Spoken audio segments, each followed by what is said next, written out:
할렐루야, 찾아가는 설교 오해선 목사입니다. 오늘 우리를 찾아오시는 하나님의 말씀은 마태복음 7장 7절에서 11절 말씀입니다. 구하라, 그리하면 너희에게 주실 것이요, 찾으라, 그리하면 찾아낼 것이요, 문을 두드리라, 그리하면 너희에게 열릴 것이니 구하는 이마다 받을 것이요, 찾는 이는 찾아낼 것이요, 두드리는 이에게는 열릴 것이니라. 너희 중에 누가 아들이 떡을 달라 하는데 돌을 주며 생선을 달라 하는데 뱀을 줄 사람이 있겠느냐? 너희가 악한 자라도 좋은 것으로 자식에게 줄 줄 알거든 하물며 하늘에 계신 너희 아버지께서 구하는 자에게 좋은 것으로 주시지 않겠느냐? 아멘. 하나님의 말씀이었습니다. 오늘 주님께서는 기도와 관련해서 구하라, 찾으라, 두드리라 이렇게 기도의 세 가지 조건을 말씀하셨습니다. 우리가 하나님께 기도의 응답을 받기 위해서는 이 세 가지 조건을 다 갖추어야 한다는 것입니다. 자, 구한다는 것은 이것은 자기의 결핍을 인식하고 하나님께 채워달라고 호소하는 것입니다. 여기에는 하나님 앞에서의 겸손과 믿음이 전제되겠죠.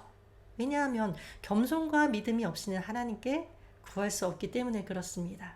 다음으로 찾는다라는 것은 구하는 것에 행동을 더한 것입니다. 하나님께 호소하는 것으로 그치지 않고 자신의 필요를 충족시키기 위해 스스로 노력하는 것을 말합니다. 끝으로 두드린다 라는 것은 구하는 것에 행동을 더하고 그 위에 인내를 더한 것입니다. 성취되기까지는 믿음으로 바라며 기다려야 한다는 것입니다.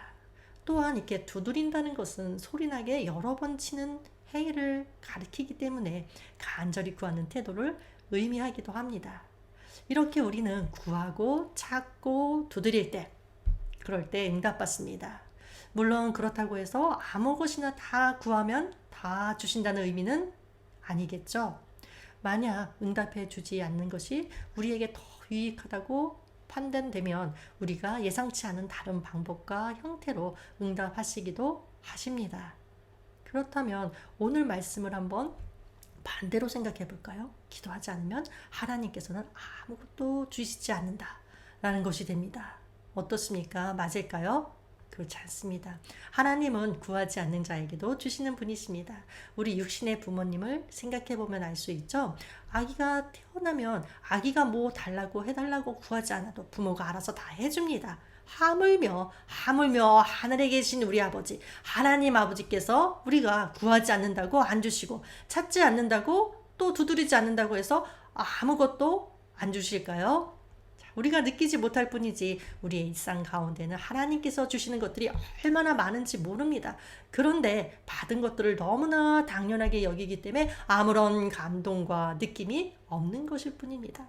만약 우리의 일상 가운데 아주 평범한 것들이 우리 마음 가운데 감사함으로 다가온다. 그러면 그 사람은 분명히 하나님의 풍성한 은혜 가운데 잠겨있는 사람임에 틀림없습니다. 하나님의 은혜를 나의 것으로 만든다는 것, 그 은혜를 내 가슴에 품는다는 것은 하나님의 능력을 품는 것과 똑같습니다. 그래서 사실 기도 생활에 있어서 정말로 중요한 것은 기도의 응답이 아닙니다. 물론 기도의 응답도 중요하지만 더 중요하고 더 큰 것은 그 응답을 통해서 하나님의 그 은혜를 내가 깨닫고 누리면서 사는 것입니다. 하나님께서는 누구에게나 은혜를 주시지만 어떤 사람은 그 은혜를 자기의 것으로 만들어서 누리는 사람이 있습니다. 반면 어떤 사람은 은혜를 받았음에도 불구하고 그것이 은혜인지도 모르고 그래서 그 은혜를 누릴 줄조차 모르는 사람이 있습니다. 이런 사람에게 주님께서 뭐라고 말씀하실까요? 은혜를 헛되이 받지 말라 라고 하시겠죠? 은혜를 받았음에도 불구하고 그 받은 은혜조차 누릴 줄 모른다는 것입니다. 그러면 우리가 구하지도 않았는데 받은 은혜 중에서 가장 큰 은혜는 무엇일까요? 바로 예수 그리스도입니다. 예수님을 이 땅에 보내달라고 우리는 구하지 않았습니다. 그런데 하나님께서는 예수님을 보내주셨습니다. 왜일까요? 하나님께서는 우리와 인격적인 교제, 사귐을 갖고 싶으셨습니다. 그런데 아담의 죄로 인해 그 관계가 깨어지고 말았죠. 아담이 에덴 동산에서 살 때에는 하나님과 함께 이야기도 나누면서 동산을 거닐곤 했습니다. 하나님과의 사이에 막힌 것이 하나도 없었다는 것입니다.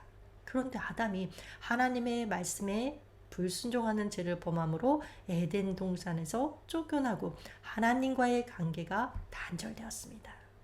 왜냐하면 하나님은 거룩한 분이셔서 죄를 가지고는 우리가 하나님 앞에 나아갈 수 없기 때문입니다. 그래서 죄의 문제를 해결해주고 다시 우리와 관계를 맺기 원하셨던 하나님께서는 어떻게 하셨냐? 사랑하는 아들 예수 그리스도를 우리를 위해서 내어주셨습니다. 죄의 값은 사망이라는 하나님의 원칙에 따라서 예수님께서 친히 우리의 죄를 담당하시고 십자가에서 피 흘려 죽으셨습니다. 이 사실을 믿고 예수님을 나의 구주로 영접하면 나의 죄는 어떻게 됩니까? 사함을 받습니다. 용서받습니다. 예수님께서 나 대신 생명을 내놓고 죽으셨기 때문입니다. 그래서 나와 하나님의 관계가 회복됩니다. 어둠의 자식이었던 내가 빛의 자녀, 하나님의 자녀로 다시 태어나는 것입니다.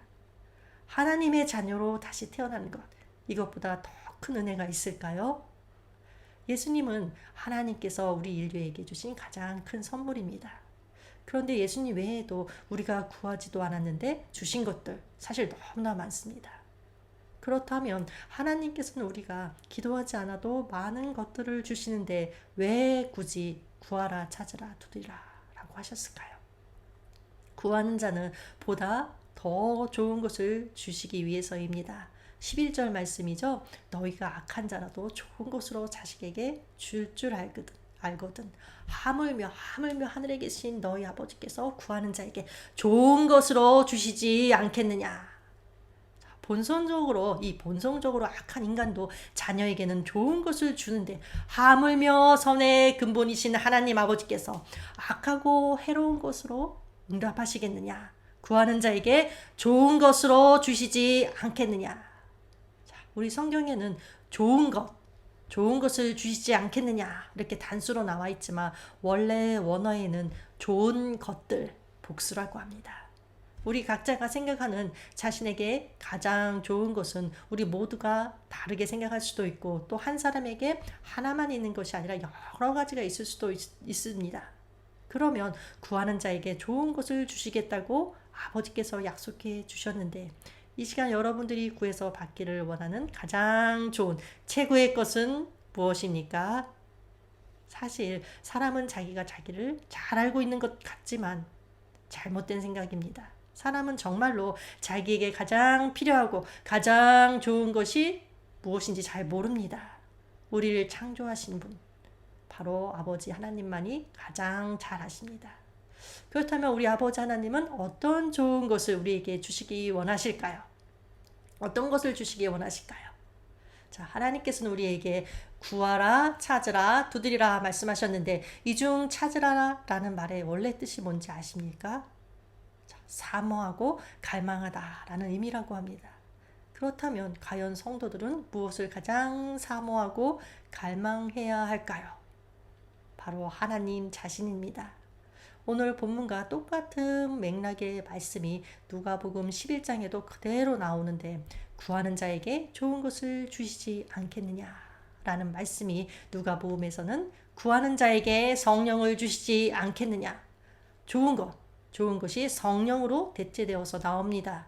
누가복음 11장 13절 말씀인데 제가 읽어드릴게요.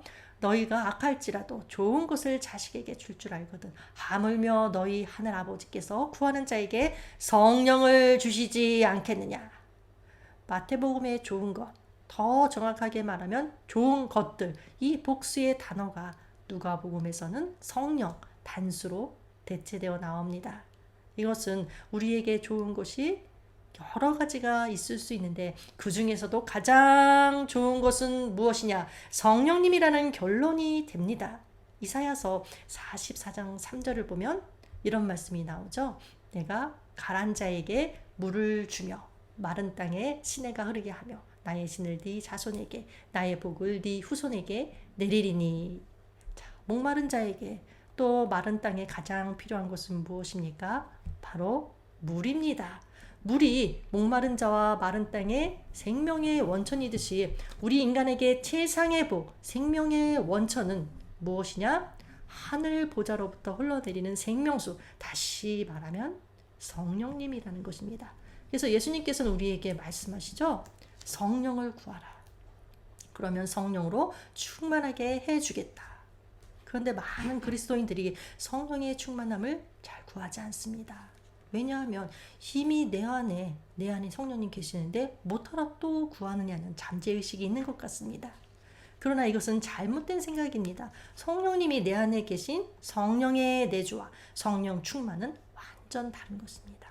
자, 이렇게 한번 설명을 해볼게요. 성령은 내 마음에 계시니까 내 마음은 뭐죠? 성령님이 사시는 집이라고 할 수 있습니다. 그런데 집이라고 해서 다 똑같은 집이 아닌 거죠. 우리가 사는 집을 생각해 볼까요? 집은 남의 집을 빌려서 살 수도 있고 내가 돈 주고 산 내 집에서 살 수도 있습니다. 어느 쪽이든 사는 것은 똑같지만 집주인이 누구냐 하는 것은 다릅니다. 남의 집을 빌려서 살면 내가 살고도 있지만 집주인은 따로 있는 거죠. 마찬가지로 예수님을 믿으면 내 마음이라는 집에 성령님이 사시는 것은 똑같습니다. 그러나 진짜 그 집의 주인이 누구냐 하는 것은 다르죠. 성령님이 진짜 그 집의 주인일 수도 있고 아니면 또 다른 주인이 있을 수도 있습니다. 나 자신이 주인이 될 수도 있고 또는 물질, 자녀 등등 여러 가지 다른 것들이 주인이 될 수 있습니다. 그렇다면 성령님이 내 마음이라는 집의 주인이 된다는 것은 무엇을 말하느냐? 성령 충만을 말하는 것입니다. 성령 충만은 성령님이 내 인생의 주인이 되셔서 나를 이끌어 주시고 인도해 주시는 것을 말합니다. 우리 모두는 예수님의 생명을 소유한 자들입니다. 이 예수님의 생명보다 우리 인생에 있어서 더 좋은 것은 없습니다. 그러나 예수님의 생명을 소유했다고 해서 다 같은 생명력이 아니죠. 예수님의 생명을 소유했고 그래서 구원은 받았지만 믿지 않는 자들과 똑같은 모습으로 살아가는 자가 있습니다. 이런 자들을 뭐라고 부를까요? 육신에 속한 그리스도인 또는 그리스도 안에서 어린아이라고 부릅니다. 반면 믿는 자답게 하나님의 자녀답게 살아가는 영에 속한 그리스도인이 있는데 이런 사람들을 성령 충만한 사람이라고 부릅니다. 성경에서 말하기를 여자가 낳은 자 중에 누가 가장 큰 자라고 합니까? 세례 요한이라고 나와 있습니다. 왜일까요? 아버지 사가랴와 어머니 엘리사벳이 성령 충만한 상태에서 잉태했기 때문에 그렇습니다. 세례 요한은 모태에서부터 성령 충만한 사람이었다는 것입니다. 자, 이것을 생각해 볼 때 가장 크고 또 가장 사람다운 사람은 바로 성령 충만한 사람이라는 것을 알 수 있습니다. 그래서 우리가 무엇인가를 구할 때 어떤 문제이든 어떤 상황이든 그것을 해결받기 위해서 가장 근원적인 바탕이 되는 것은 성령 충만입니다. 그렇다고 해서 여러분들 현실의 문제가 덜 중요하다는 의미는 아닙니다. 우리에게는 영혼의 구원뿐만 아니라 현실 문제로부터의 구원도 절실합니다. 외로운 자에게는 그 외로움으로부터의 구원, 경제적인 문제로부터의 구원, 가정 문제로부터의 구원, 직장생활에서 오는 문제로부터의 구원, 이런 현실에서의 구원이 없다면 사실 신앙생활은 메말라갑니다. 우리의 일상 가운데 믿음이 살아 있다는 증거들이 간증으로 나타나야 신앙생활이 활력있고 윤택해집니다. 그런데 그러기 위해서 먼저 내가 성령으로 충만하게 채워져 있어야 한다는 것입니다. 성령으로 충만해야 하나님의 음성, 하나님의 메시지를 들 수 있고 그러므로 인해서 문제 해결의 열쇠와 능력을 받을 수 있습니다. 자, 이렇게 볼 때 하나님은 우리에게 무엇을 주시기 원하실까? 세상의 것이 아니라 하늘의 것입니다. 일시적인 행복보다 영원한 축복을 주시기 원하신다는 것입니다. 그러니 우리들 기도할 때 무엇을 기도해야 할까요? 하나님께서 먼저 주고 싶어 하는 것들, 즉 그리스도를 더욱 알게 해주시고 그분을 닮게 해달라고 기도해야 합니다. 성령 충만을 간구해야 마땅합니다. 이와 같은 기도가 하나님의 나라와 그의 의를 먼저 구하는 바른 기도이고 또한 현실 세계에서 필요한 것도 덤으로 받을 수 있는 비결입니다. 자, 이제 우리 앞에는 선택이 놓여져 있습니다. 기도하면서 하나님의 능력으로, 성령의 능력으로 살아가겠는가? 아니면 기도 안 해도 하나님께서 주시는 것이 많다고 했으니까 그냥 그것만 받으면서 내 능력으로 살아가겠는가? 선택은 하나님이 해주시는 것이 아니라 바로 나 자신, 내가 해야 합니다.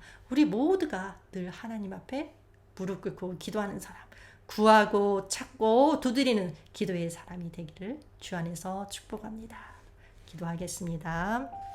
하나님 아버지, 성령 충만을 구하기보다는 눈앞에 있는 것들, 또 내가 원하는 것들만 구하며 살지 않았는지 되돌아봅니다. 이제는 기도할 때 무엇을 먼저 구해야 하는지, 무엇이 중요한지를 깨달아서 진정 구해야 할 것들을 올바르게 구하게 하여 주시옵소서. 큰 것 하나를 먼저 구함으로 그 안에서 작은 여러 가지 것들을 해결받는 지혜가 있게 하시고, 그러한 가운데 주님의 은혜를 누리는 삶이 될 수 있도록 인도하여 주시옵소서. 예수님의 이름으로 기도합니다. 아멘.